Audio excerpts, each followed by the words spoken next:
Hi, everyone. This is the ToRAISE Questions Doula podcast, and this is Thérèse Hakoun.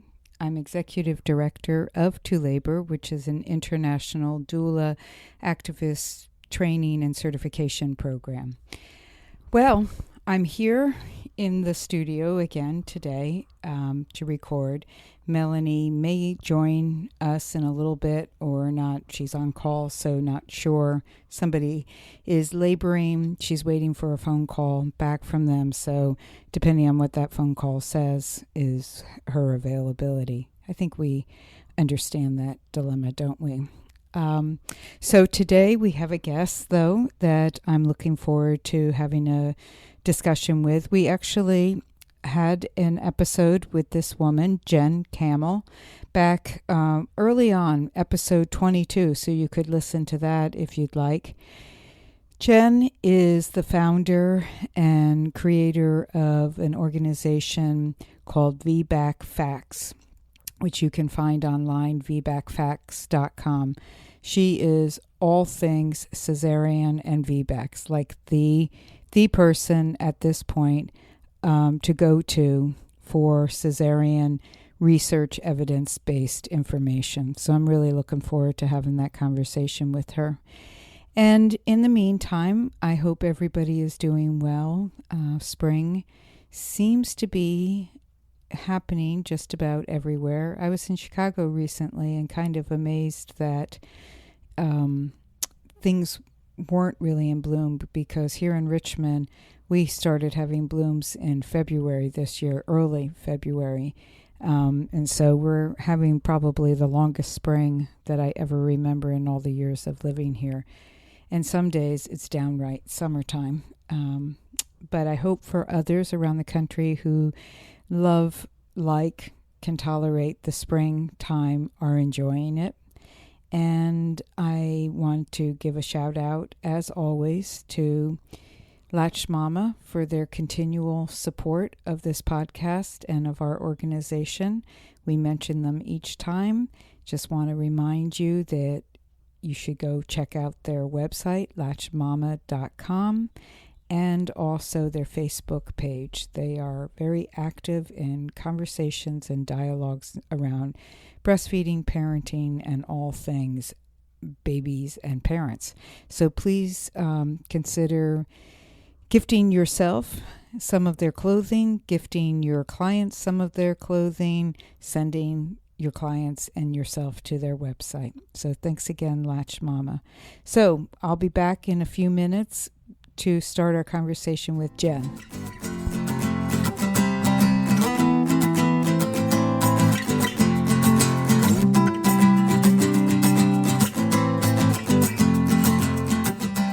Hi, everyone. So we're back, and I am here with Jen Kamel.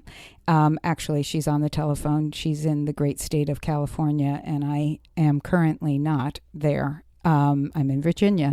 But welcome, Jen. I'm glad to have you. Thank you so much for having me. I'm happy to be back. Well, great. Yes, as I mentioned to everyone, we did an episode with you a while back when we first started. We looked it up. It was episode 22, and now we're at 108. Oh, so it's been quite a while. Yeah. Yeah. So I would love for you, a lot of people already know who you are, and there are others who don't, but regardless, for those who already do, I would love to hear for a moment something about you, your background, how you came to start your wonderful group, VBACFacts.com, correct? Yes. Yes. Yeah. So my journey began when I was pregnant with my first baby, and she was a footling breech presentation. And despite all the good intentions and planning and all of right decisions, my baby was still persistently footling breech when my water broke. And so I had a C-section, and I had a really rough recovery and knew I didn't want to just do that with my next baby. And my OB said I would be a great candidate for VBAC. And so I went off on my way. And what I found was, in talking about VBAC with other people, is that most people were really shocked that this was a safe option. They had heard once a C-section, always a C-section. Maybe their doctor had told them that. Maybe their aunt had told them that. And so I was really curious about this big gap between what my OB had told me versus what people really believe. And what year was this when your daughter was born? This was in 2004. She just turned 13 yesterday. Oh, happy birthday to you and to her. Yeah. How wonderful. Wow. I know, 13 years. Wow. It's been a ride. Yes, and you're in for the rest of the ride. I am. Yes. So in 2004, you were finding, that this seemed to be like, you're crazy for wanting a VBAC, except for your OB, who seemed to be supportive. Yeah, so I experienced the opposite, I think, of what a lot of parents experience. A lot of women report that their OB tells them, we'll just schedule a C-section, it'll be easier. Which is where you get that, why would you want a VBAC? I mean, once a cesarean, always a cesarean, right? Exactly, because that's when most people experience, that's, of course, going to be reflected in the attitudes that are held in our culture. But the reality is, and as I came to find out, VBAC is a safe, reasonable, and appropriate option for most women. And that kind of information can be really difficult for parents to find. When we get into the nitty-gritty of the evidence and understanding VBAC bans and home versus hospital and what are the risks and benefits of VBAC and repeat cesarean and evaluating medical evidence, and then also how difficult it can be for professionals to stay on top of all of that ever-changing information. And so when I was 2 weeks postpartum from my VBAC, which I had 3.5 years later, I looked at all the information that I had acquired during my own personal quest for clarity and found that there were a lot of other parents and professionals who wanted that same level of information. Yeah. And so I founded VBACFacts, which is an educational training and consulting firm based out of Southern California. And I work with doctors and midwives, doulas, childbirth educators, advocates, and parents all across the country. And my mission is to simply increase access to VBAC. And so, Jen, your background prior to having your first child, was it related to research, related to figuring out statistical averages and so forth? Well, I worked in commercial real estate, and so I helped companies find real estate that fit their needs. And my specific niche in the company was working with geographic and demographic analysis to help companies make that informed decision. So depending on the needs of the company, we might create a demographic profile of their target employee or their target customer. We might map out where all of their employees live and do a drive time analysis, or look at crime rates or earthquake risk, a variety of different demographic and geographic data, and map that out for Southern California. And then I also worked with national and international companies and mapping out data across the country, helping them uncover information that they might not have otherwise had access to, so they can make a really informed decision about their real estate. And those decisions help them save money, save time, increase employee satisfaction. And so I took that skill set of finding obscure information, applying it, communicating it in a way that was easily understandable to C-level executives who were not in the nitty-gritty of technology or demographics or geographic information. And so I already had an underlying skill set for communication and analysis, and I was able to use that and build upon that to create VBACFacts and be able to provide clarity to people around the country regarding VBAC. That makes so much sense. I mean, though it seems like, real estate to VBAC, I totally get, though, the correlation between how you are investigating and how you come up with the facts and can have that clearer eye towards it than, the quote-unquote normal layperson out there. Your mind is already in that mindset based on work, and you must just be able to have that kind of mind to figure those kinds of things out.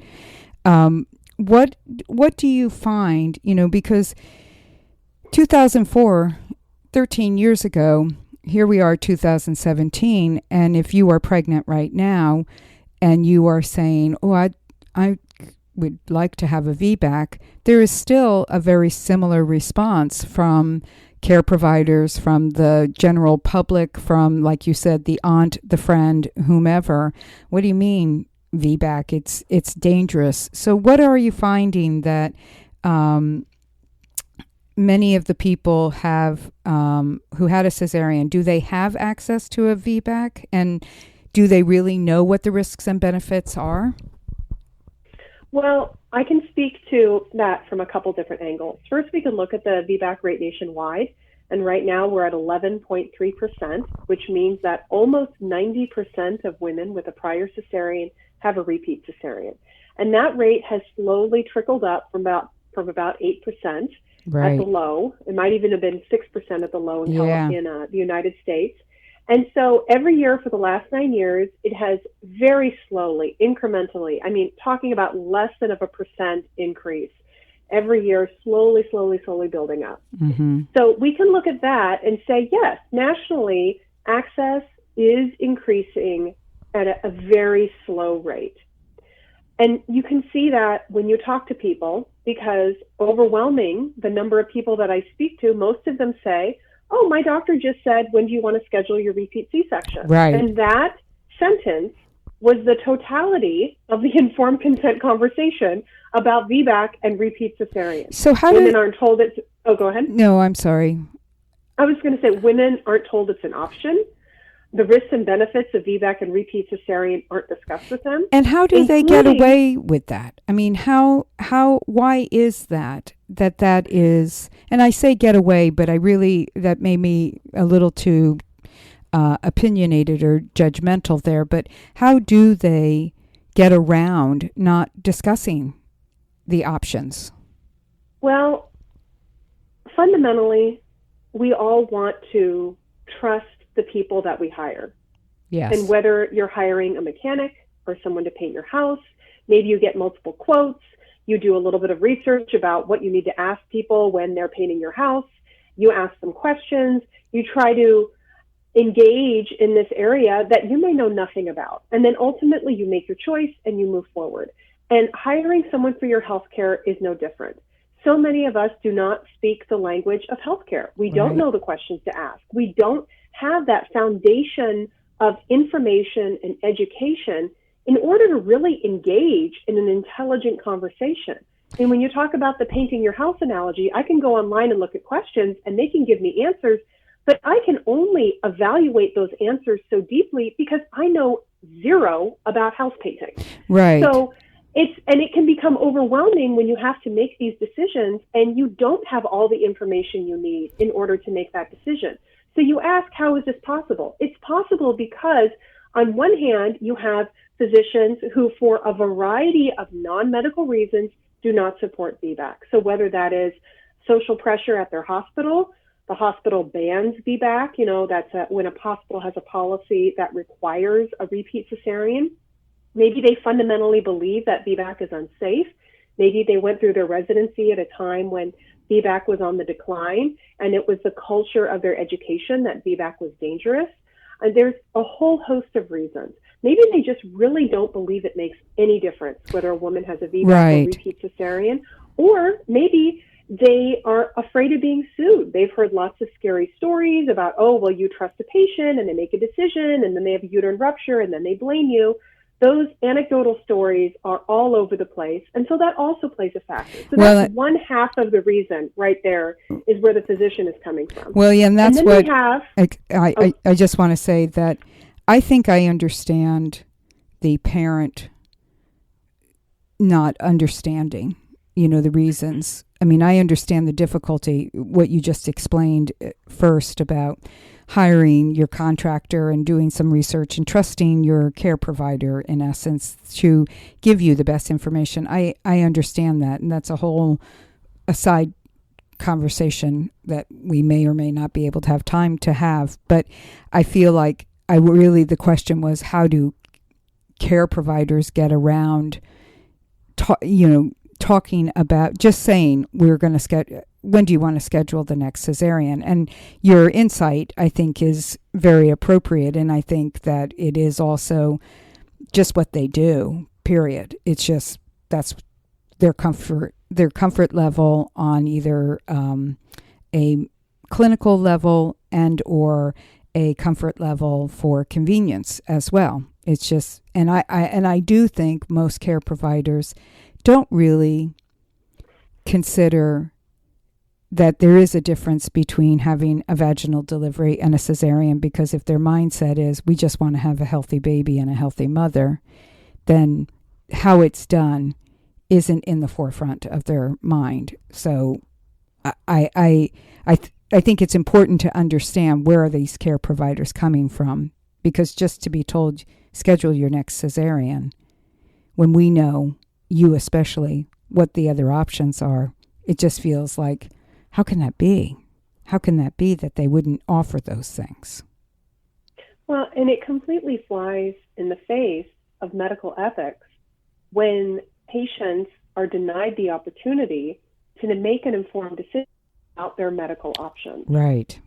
And by saying, and this is absolutely not the intention of these providers, they're not monsters. They're right. not. I agree. But their intention is, I really don't think it makes a difference, or I'm under this pressure from my hospital, or all the various reasons that I provided. But the end result of that, let's just schedule your cesarean, is that they have then made the decision on behalf of that patient for how their birth will play out, including subjecting them to the risks associated with cesareans without informing the parent of that reality. Right. And then, how about let's discuss this. What about the care provider who says, sure, I'm open to you having a vaginal delivery. We can give it a trial of labor and see how it goes. And so the patient feels, and the person feels like, okay, and I've heard this so many times, my doctor said, yeah, I can have a VBAC. I can try a VBAC. And, some really, like you, were told, yes, you're a good candidate for this. But we also then hear the stories of when it got closer and closer to the labor, there was talk of scheduling the cesarean for many different reasons. And I think you have a term for this, that a bait and switch, I think is what you call it. Can you talk about it more? Well, the bait and switch is when a provider initially says, oh yeah, totally, I'm supportive of VBAC, blah, blah, blah. But then as time goes on, little things come up. Oh, your baby's looking pretty big. Or, oh, well, yeah, you can have a VBAC, but only if you go into labor before 39 weeks. Otherwise, it's just not safe to have a VBAC after 39 weeks. And those excuses could go on forever. I mean, and again, when you're interacting with a parent who may not be very well informed, it's really easy to just run circles around them in terms of what you say to make it seem like it's a good idea to have a repeat cesarean, when in reality, those recommendations are not based on evidence. And so you slowly chip it away at the patient's desire to have a VBAC by introducing all of these things that have the illusion of risk, but in reality are not supported by the evidence. And ultimately what you achieve is someone who says, oh yes, well, yeah, I'll have a C-section. And the provider gets what they wanted the entire time, which is someone to consent to a cesarean, and they were able to do it without arguing. And it may feel like it was the patient's decision. Yeah. And it's very hard to hear that, Jen, because it just feels wrong. And it feels so... It is wrong, yeah. It feels devious and manipulative. And then for the parent, they do feel like, well, I wasn't allowed to have one, or I wasn't a good candidate for this. And they truly believe that. And in some cases, as we know, it is true. I mean, it may be their... circumstances do arise during the pregnancy that are pointing towards maybe this isn't you're not the best candidate. But I like what you said. It's not based in evidence. So what is the evidence? What is it? How is a care provider able to think, okay, you are a good candidate. You aren't a good candidate, because we hear that. You are a good candidate. You're not a good candidate. Or the stipulations around it. Well, most women after one prior cesarean are candidates. And there's actually a very short list of things that would risk you out from having a VBAC. And what are they? So ACOG says a prior uterine rupture. Okay. Now, let me also say that they don't even say this absolutely risks people out. What ACOG actually says is that these conditions, women are generally not candidates. So it doesn't say that's hard interesting. Stop. Yeah. Yes. So, and that's why it's so important to actually learn what ACOG says and the language that they use and the findings of medical research, because there is a lot of nuance there. Mm-hmm. This is not black or white. It is all nuance. And so in order to understand that nuance, you have to get down to the language. And ACOG says not generally candidates. So that means these are people for whom they have an increased level of risk, but there is still an opportunity for an informed consent conversation, because risk is relative. What I may feel like is, oh, that's just way too risky, you may be comfortable with, right. or vice versa. Right. And as ACOG says, there are no right or wrong decisions when it comes to birth. You just have different levels of risk and different priorities and preferences for people. Some people might say, I want to have a lot of children. I want to have a large family. So I find that the risks that come with multiple prior cesareans, that's something I want to avoid. Right. So I definitely want to have a VBAC. Whereas for someone who might just want to have one other child, so 2 children total, that may not be an issue for them. So it's not just that this is dangerous and this is safe. This is within the totality of your life experience, your intentions, your priorities, your perception of risk, what is important to you, and how does this information filter down through you?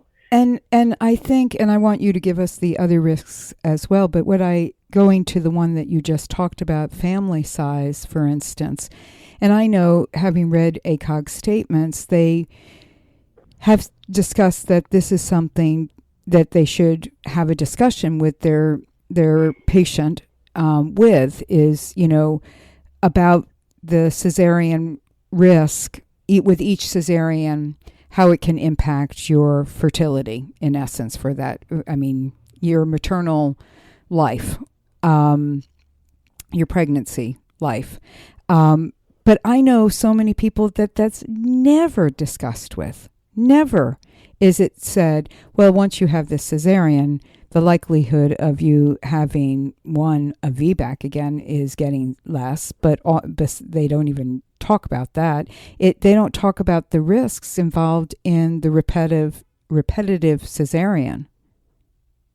Yeah, they don't.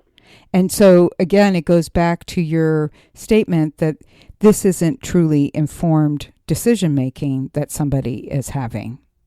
Yeah, with their exactly. With their doctor or vice versa. I've shared this story of a young woman that I know who, for religious reasons, wanted to have as many children as they could have, and she had a cesarean with her first baby, and she believed it was medically necessary. In listening to her story, I feel like there were so many variables to it, so many options and choices that weren't given to her, that not that I believe she made a wrong decision, but I'm not sure it was necessarily a medically necessary cesarean, given that she wasn't given choices. But regardless, she went on to have 3 more babies and 3 more cesareans. And after the 4th one, her doctor said no more. Like, you cannot, one of you must be sterilized, because this is just very dangerous now for us to continue to do this. You or the baby could die as a result of placental accretia. Is that how you say it? Yeah, Creta. Creta, and that she was at risk. And this, is devastating to her because that wasn't their intention to have children stopped at 4. And, many other people, that's totally okay. Like 4, wow, that's a lot. But that wasn't for them. And she was never aware that was that first cesarean and then scheduling the second one, which is what it was. She was the typical one that you brought up right in the beginning, where they said, okay, let's schedule your next cesarean, because if you couldn't get the first one out, you can't get the second one out. And so, but no conversation to her that, well, by the way, how many children did you want to have? And what was your plan? And we're increasing the risk for you not to be able to follow through with that plan. And so now they're caught between what to do, and for their religious beliefs, it doesn't fit that they do what the doctor wants them to do. And I know she just represents one of so many other families out there. And I'm sure you encounter this all the time. Yeah. The woman who has her one prior cesarean, she gets pregnant again, she develops some sort of complication and needs a hysterectomy. Mm-hmm. I mean, that happens. I mean, the risk of hysterectomy is greater with a cesarean, period. So anytime you have a C-section, there is an increased risk of hysterectomy. And yet, parents are often not told that. And it's not until it happens to them do they realize, oh, gosh, all my doctor talked about was the risk of uterine rupture. And yet, did he ever talk about the risk of me having a hysterectomy or developing a Creta or being in the ICU or any of those things? No. Yeah. No. And it goes back again, I think, to the answer. The question is, why would a doctor not inform them of that? But I think it goes back to the same answers that you gave before about why they don't even discuss VBAC to begin with. So going back to your I think there's something that you've discussed before called the VBAC calculator. And so making, what is that, and is the tool useful? Well, VBAC calculators are a tool that people can use to plug in some demographic information. And the calculator pops out a number, which is the estimate that person will go on to have a VBAC. Okay. So is this tool useful? I mean, what are the pitfalls? What are the benefits to it? What are the downsides to it? Well, like any other statistic, the statistic that Jen? Who doesn't support VBAC.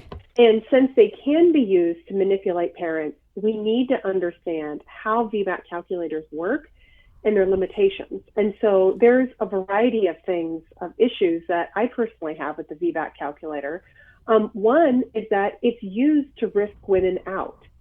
And the VBAC calculator is based on the reality that some women are objectively better candidates for VBAC than others. And what this means is that some women are more likely to achieve a VBAC based on a variety of things. But the problem is that you can't plug in some numbers and then out comes another number, and from that you can decide whether that woman is a good candidate or not, because there are so many factors that go into how a labor plays out that we can't make a prediction of how likely it is that a woman will achieve a VBAC or not. Okay. And so what are some of, you were talking before about whether you're a good candidate. And before we went off, I interrupted and started talking about that young woman. So this VBAC calculator must take into account some specifics. What are there, what are the specifics? Do you know? Is it based on what? So the VBAC calculator looks at 9 different factors: the woman's age, her height and weight, and that's used to calculate her BMI, if she's African American, if she's Hispanic, if she's had a previous vaginal delivery or a vaginal delivery since her last cesarean, and if she had her cesarean for arrest of descent or dilation, which is also called a failure to progress or FTP diagnosis. Right, which I have said many, many times, we also can consider being failure to progress as well. Okay, so there's so many things to in that criteria that I'm really interested in just picking apart for a moment, if you're okay with that. Absolutely. Did you say size and age and weight of the person? I can't remember. I know weight was in there. What was the other one? Height. Age. Okay, so tell us about that. Is that somebody who's very petite, somebody who's very large? I mean, who's the perfect? Or I guess, is it, there's a lot of conversation about women are told, oh, you're way too small. You don't have the room to birth a baby. And then there's the women who are on the large size to the plus size, to the obese, that are also told you can't have a vaginal delivery. Is that what this is about? Well, BMI is one of the factors that the VBAC calculator looks at. But I think the one that is most striking is the one when we talk about women who are African American. Well, yes, that was the other one I wanted to, right. Yeah, and how the statistics completely change based on whether a woman is Black or not. And you can type in the exact same statistics and say a woman is white, and then say she's Black. And for me, when I typed in my numbers and I said I was white, which I am, and my rate was something around like 74%, and then I typed in the fact that I was Black, and the rate plummeted about 14 percentage points. So why is that? Well, because the study that the VBAC calculator, this specific calculator, is based on, found that Black women had lower rates of achieving a VBAC. But there are a whole host of reasons for that are not the Black woman's fault. One of those reasons is how people of color are treated within society, and when they access medical care specifically, that impacts the care that they receive and therefore the outcomes that they experience. Right. And so the VBAC calculator is reflecting that social reality, but that social reality does not in any way reflect the physical ability of women of color to birth. Right. So it's systemic racism that is really probably the biggest key factor in that difference. Absolutely. Yes. But when a person looks at that calculator and they say, oh my gosh, my likelihood as a Black woman of having a VBAC is, 40% or 50% or whatever it throws out to them based on their other criteria, they might sit there and say, oh, well, I'm not a good candidate for VBAC, when in reality, the calculator is taking into account that social construct of racism rather than just looking at their pure likelihood to have a VBAC. Right. And not addressing those cultural, societal biases. Exactly. Yeah. And exactly. So it's Yes. I'm sorry. No. I'm excited. No, I mean, that was one of the ones I wanted to discuss, because also you said Hispanic. And did you put your information in and see what it was like if you were Hispanic? You know what? I actually didn't.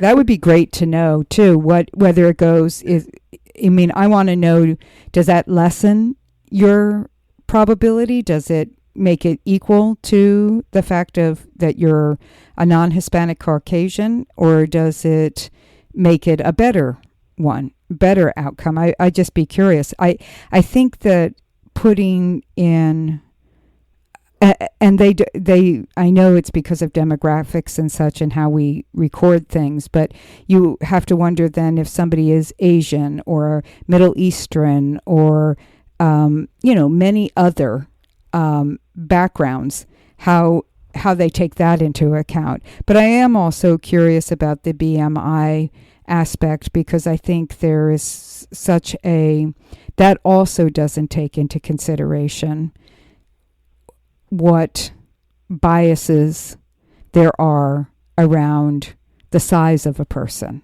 I mean, I know the bias is there on all people, but that there can be more so on somebody who's very small in their appearance and somebody who is very large in their appearance. It's just kind of like they're pigeonholed. Here you are. you're not capable of doing this. You have to be a certain size. And so the obvious pitfalls of this, of using this, is that it categorizes you into,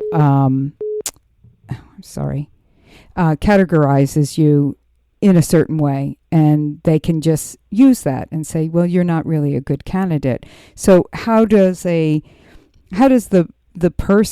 patient get around that? I guess do they even know that? Well, yeah, often they don't even know. The doctor or midwife might pull out the calculator. They may or may not explain the limitations, and they type in the numbers, and it almost seems like a very logical, magical, authoritative sort of tool, because we all love calculators and quizzes.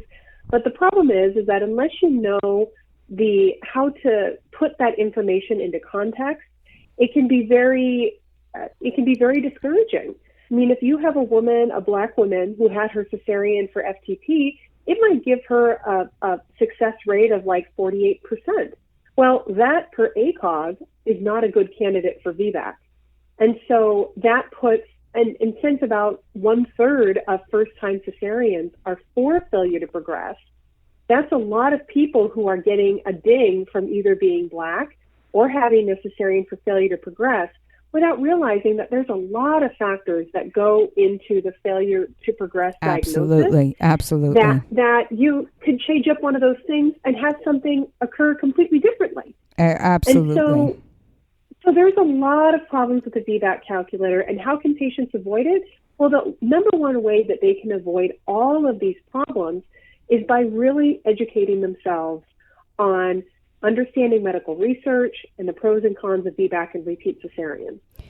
Which is where you come in. But before I go to how helpful your information is, what is the most common diagnosis of a failed VBAC? Of a failed VBAC, not of a failed labor that ends in a cesarean, but now a failed VBAC. So do you mean the number one reasons why a woman planning a VBAC would have a repeat cesarean? Yes. I would say it's probably failure to progress, just like for first-time moms. And because technically failure to progress, there's actual criteria for a failure to progress diagnosis. And many women who have their cesarean for failure to progress don't meet that criteria. And so they're told, your body's not working. And so they think, oh, my body is broken, or I don't know how to birth, or I'm not in effective labor, or my contractions aren't strong, or all of these things, when in reality, it's very likely they received a cesarean that wasn't technically a failure to progress cesarean. Right. Well, there are so many factors. I mean, this is something we talk about in our workshops, and as a part of it is, what is the definition of labor, and how long should labor last, quote unquote, and when is a labor really stalled, and what can we do if the labor is stalled, and in essence, and addressing not only the physical but the emotional, the psyche aspect of it. So, and then there's the whole 12 to 24 hours, Friedman's curve, which I know they're talking about changing, but we know how long it takes them to change certain things, attitudes and policies and practices. So yes, I can see then also if you've already had a cesarean and you are given, quote unquote, the trial of labor to have a VBAC, to have the vaginal delivery, you are even more under that clock, I would assume. But, of course, dependent on the care provider, but generally speaking, is that true? Well, yeah, depending on the care provider, that impacts a lot how they approach the length of labor and how they approach fetal monitoring and interpreting the fetal monitor strip. So there's a lot of factors that go into that, but there is a fair amount of fear about, well, if you don't dilate a centimeter an hour, then, this isn't an effective labor. when in reality, what ACOG says is that failure to progress means the woman is at least 6 centimeters dilated and her water is broken, and either she's had 4 hours of adequate contractions or 6 hours of inadequate contractions and no cervical change. Right. So that's a lot longer than just saying, okay, well, you have an hour to dilate, and if you don't, we're done. So that's why it's so important for parents and professionals who work with parents to understand exactly what the evidence says. Otherwise, it can be very difficult to navigate this sometimes uncertain landscape of maternity care.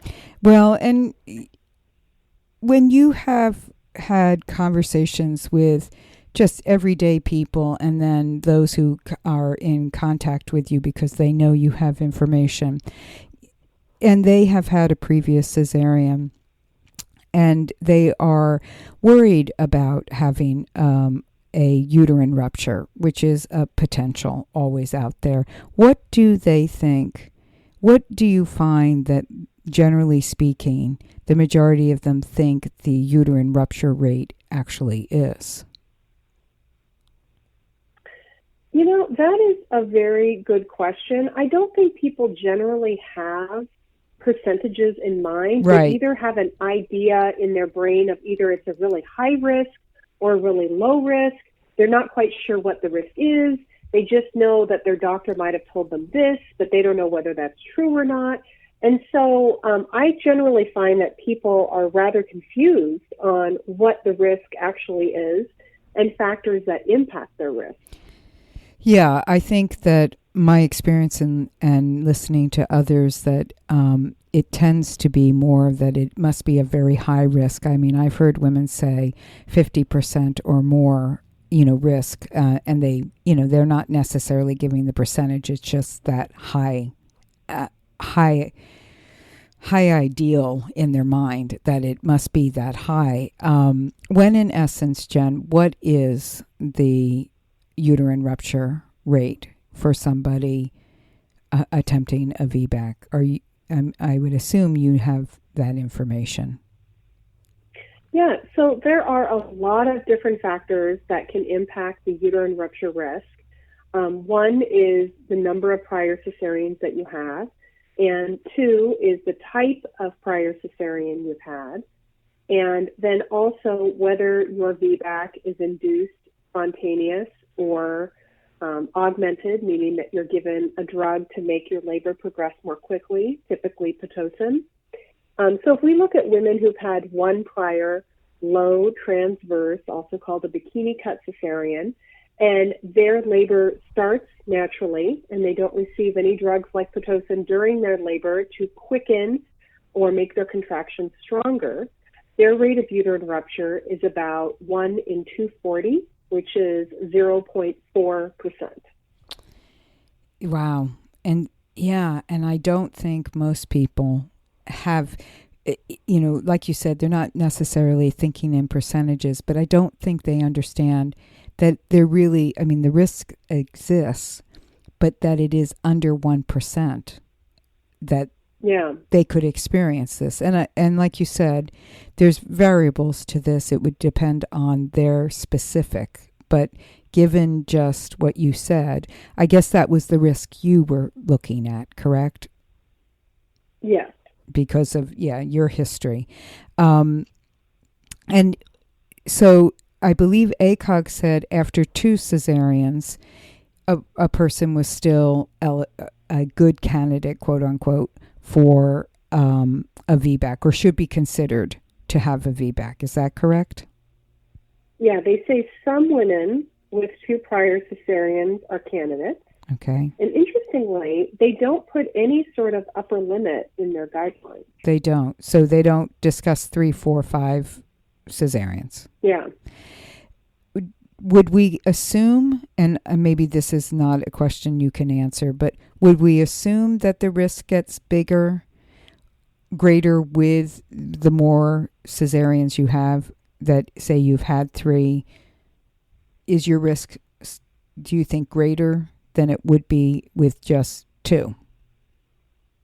I think that is a logical conclusion.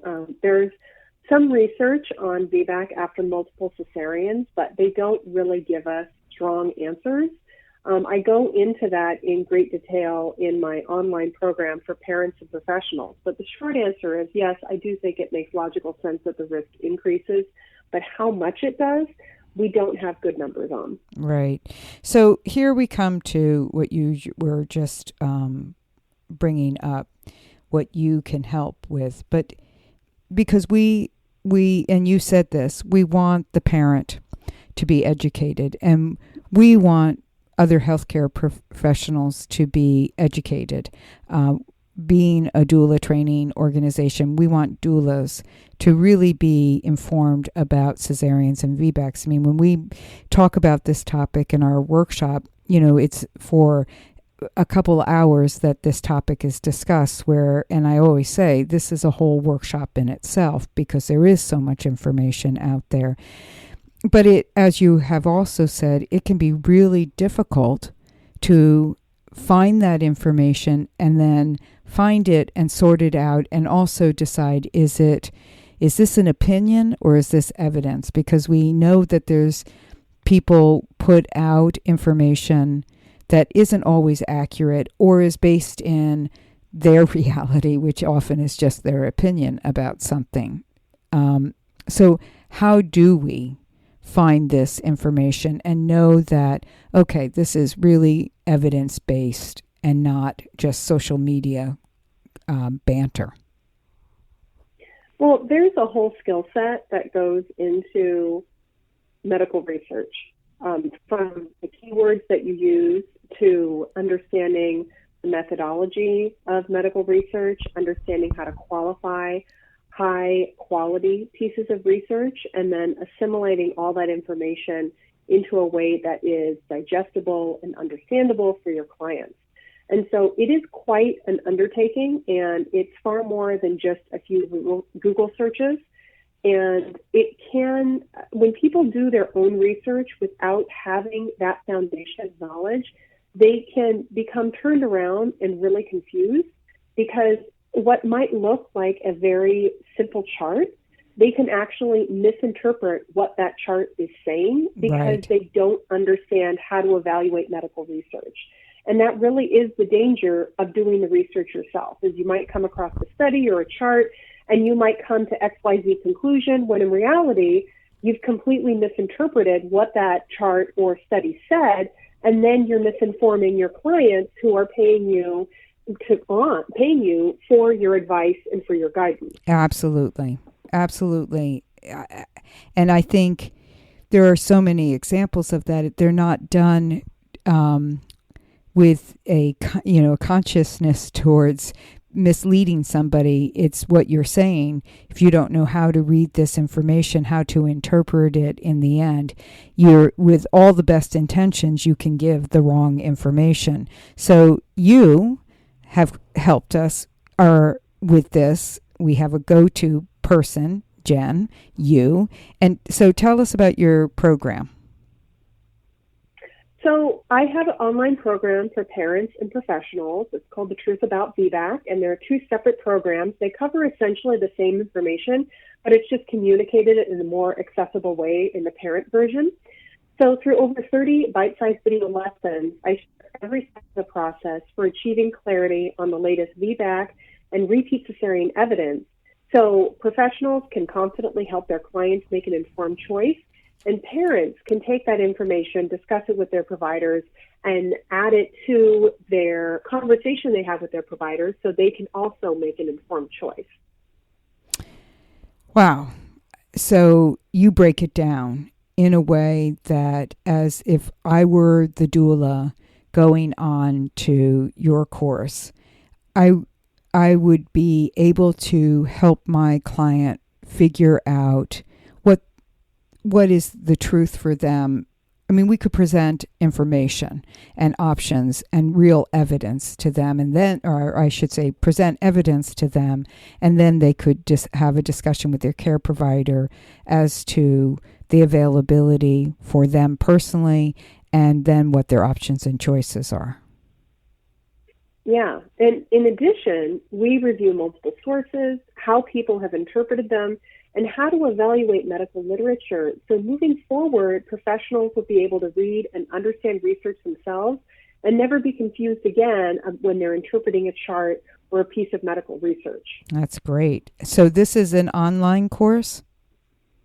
Yes, it's an online course that people can binge watch in one setting, or every 3 days I send students an email with a link to the next little bite-sized lecture, so that way you always know what to do next, you always know where you are in the program, and it comes right to your inbox, so it's very easy for you to click and attend the next lecture. And how many lessons are there or lectures are there? There are over 30 video lessons. Okay. And on average, how long do they last? It can be 5 to 10 minutes, depending on the specific subject. Okay, so not very long, not long. I mean, so you're talking 30, easy to digest. Exactly. Yeah, exactly. I like that. I think that's good. Yeah. So the program is 6 hours in length, but by having the videos in short little blurbs, you're able to get a little chunk of information and fit it into your day, whether you just have a few minutes between clients and you want to just quickly get the next lecture in. It's very easy to do that, even with people who have really busy schedules. Yeah, it sounds wonderful. And also a great resource for our listeners to point their clients towards, so that they are as equally informed. You can know all this information, but they shouldn't have to spoon feed it. I mean, it would be really great if the client could also have this information themselves, and then you're supporting it. So, and I understand the difference in language makes sense to me, that you would have two different programs that way, that given that description. How would our listeners go about signing on to that? Well, I first want to just chat a little bit more about what I cover really briefly. And we talk about home VBAC, hospital VBAC. We talk about VBAC bans and really understanding what are ACOG's national guidelines, and understanding the marketing of risk and what the risk actually is, and then how that is communicated to parents. So parents are able to identify when they are being misled. And you can only identify when you're being misled when you actually have the knowledge to make that identification. And so we talk about big babies, post dates, birth intervals, uterine thickness. I talk a lot about ACOG's guidelines, citing the exact language that they use. So it's very clear what is ACOG's intention versus what is actually happening. And the end result is students come out of this course with complete clarity on VBAC and repeat cesarean and the issues surrounding those two options. And so what I'm offering for ToLabor fans is a special coupon where they can save $50 off that program. Nice. And they can access that by going to VBACFacts.com/ToLabor. Well, that is really nice, Jen. That is great, and I hope people will take advantage of that, even without the $50 coupon. I think that's wonderful. I'm sure I really appreciate that. And can I just a couple more things I want to ask you before we end this? Though I have probably 100 more things to ask you, but I'll have to save that for another time. The hospital ban that you mentioned, can you talk about that some? Because this is an issue that we discuss often with people and in our workshops. That there are hospitals that are actually have banned the ability to have a VBAC in it. And what is that based on? And do we know the numbers or the percentages or of that? So VBAC bans are generally based on the belief that hospitals are able to reduce their legal liability by telling women they are not allowed to have a VBAC. But essentially what this does is this subjects women to the increasing risks of multiple repeat cesareans, without their knowledge or consent. And that completely violates medical ethics, as well as violates ACOG, and that's the American College of OBGYN's own VBAC guidelines, where they're clear that even if a hospital has a restrictive VBAC policy, they still cannot use that to force or coerce women to have repeat cesareans. So they can sit there and say we ban VBAC, but they can't actually force women to have cesareans. And force isn't always physical force. Force can be like the bait and switch that we talked about earlier. Force can be coercion, and where you are giving people just a slice of information in order to make them believe what you want them to believe, rather than giving them the full picture and all of the information so they can make an informed decision. And so VBAC bans are a huge problem across the country, and they're why almost 90% of American women have repeat cesareans, because they simply cannot access VBAC at their local hospital. And estimates range, but right now we think about 44% of hospitals across the United States ban VBAC. Crazy. This is where, I mean, you use the term ethical, and I totally agree, ethical. It's a civil rights, though. It's like you're being denied your civil right to birth in the way that you, based on evidence, feels is the best option. And for not only you, but for your baby, it's just crazy. It boils me. The interesting thing about that, and this is something that, again, I think it's helping people figure out how things happen and what is the truth behind the stories that are being told. Those particular hospitals do not necessarily not allow you to birth babies in them. Is that correct? Like if I'm pregnant for the first time and that hospital that bans VBACs is my local hospital, I can go birth there. Is that correct? In so That's many. Absolutely correct. Yeah. And so what if I'm in labor and I need a cesarean? They're going to you're going to have a cesarean. And so that's the craziness to me too, Jen, that people can't see, that they're not banning birth, they're banning just a specific aspect of birth. And beyond that, some of these facilities that have VBAC bans also have trauma centers. So they're the hospitals that you would go to if you had a gunshot wound or you were in a serious car accident and needed emergency surgery. And so these hospitals are simultaneously claiming that they could manage these emergencies, and yet somehow their facility is incapable of managing uterine rupture. And the response for uterine rupture is the same as any obstetrical emergency. Quick mobilization of your staff and get that person in the ER for an emergency cesarean. OR, yeah. In the OR. So how can a hospital claim that their staff is able to mobilize for some obstetrical complications, and yet not others? Absolutely. Well, they're able to do that. They're able to convince the public by making VBAC seem uniquely dangerous. Right. Absolutely. But see, that's the conversation that we have to have with the consumer also, to be able to, because when I have that conversation with them, they go, oh, really?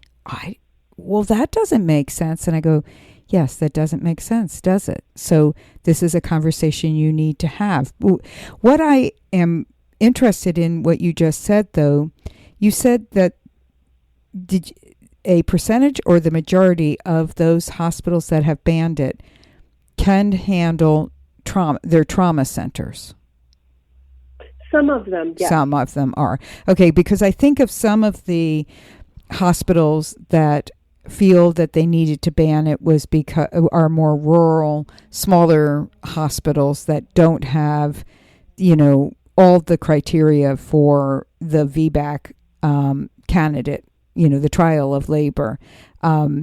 Interesting when it is a hospital that does have all those abilities and have decided that VBACs is something worse than all of those things, a gunshot wound. Well, and And there's been medical studies looking at hospital VBAC policy, which has found that, yes, some of the hospitals that ban VBAC are rural hospitals, but there are also a good chunk of urban hospitals that ban VBAC. And these are hospitals that have 24/7 anesthesia, and they simply opt out of attending VBAC.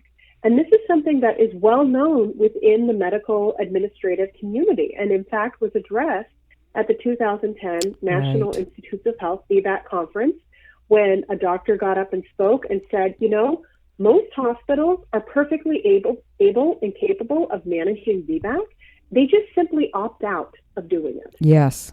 They just opt out. Yeah. It's like they just decide we don't want to do this, and they don't have any regard for what that means for families in their community who are pregnant after a cesarean and do not want a repeat cesarean, don't need a repeat cesarean, and yet they are forced to have a repeat cesarean through misinformation and from their providers, from their friends and family, and being unable to find a hospital or a provider who will tend to do that. And that happens across the country. It does. Every single day, and it is heartbreaking. Well, it's heartbreaking, and it's just downright wrong.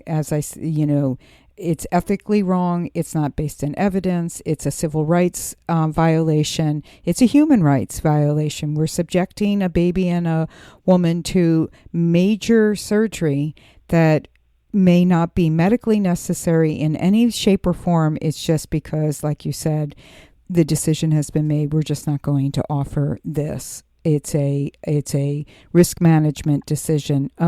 Wipe that one off the plate. We won't do that anymore.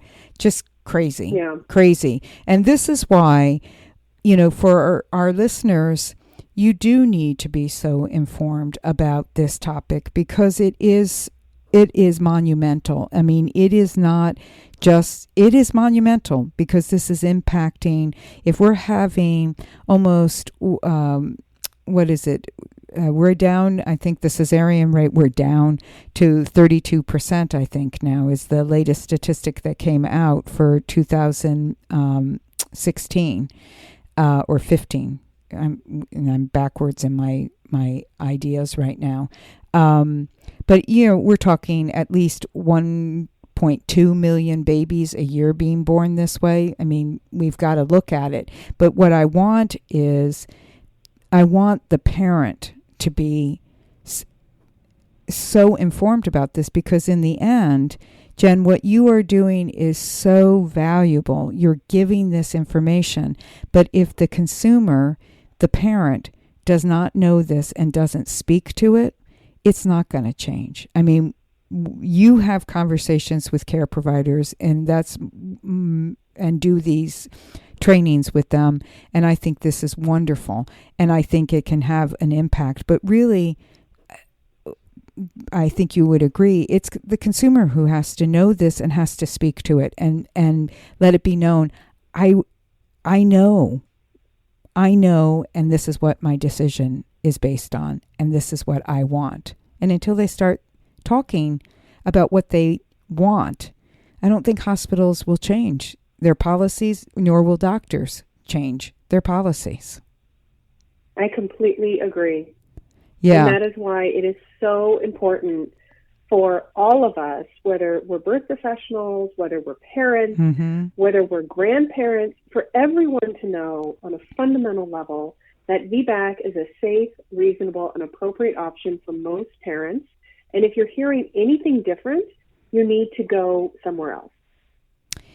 Very good. I think that is a good way to end this conversation that will be ongoing, I'm sure, in the future. But I think that's perfect, Jen. I think that is something to leave with. And so I want to thank you. I want to also just give you the second to say that you also do workshops in person as well. Is that not correct?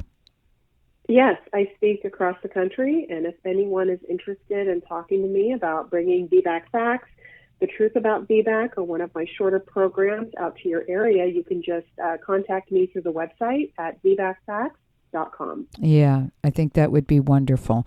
So thank you for talking to us, but really thank you for creating this organization that is just, I know I've used it so many times, just such a wealth of information that helps me. I love reading research, but I'm not adept. I think I know what I'm reading. I have to read someone like you to help me get the true explanation. So thank you for doing this, and thanks for taking the time today to talk to all of us. My pleasure. Thank you so much for having me. Okay, Jen, we'll be talking to you again in the future. Have a great weekend. You too. Take care. Bye-bye. Bye.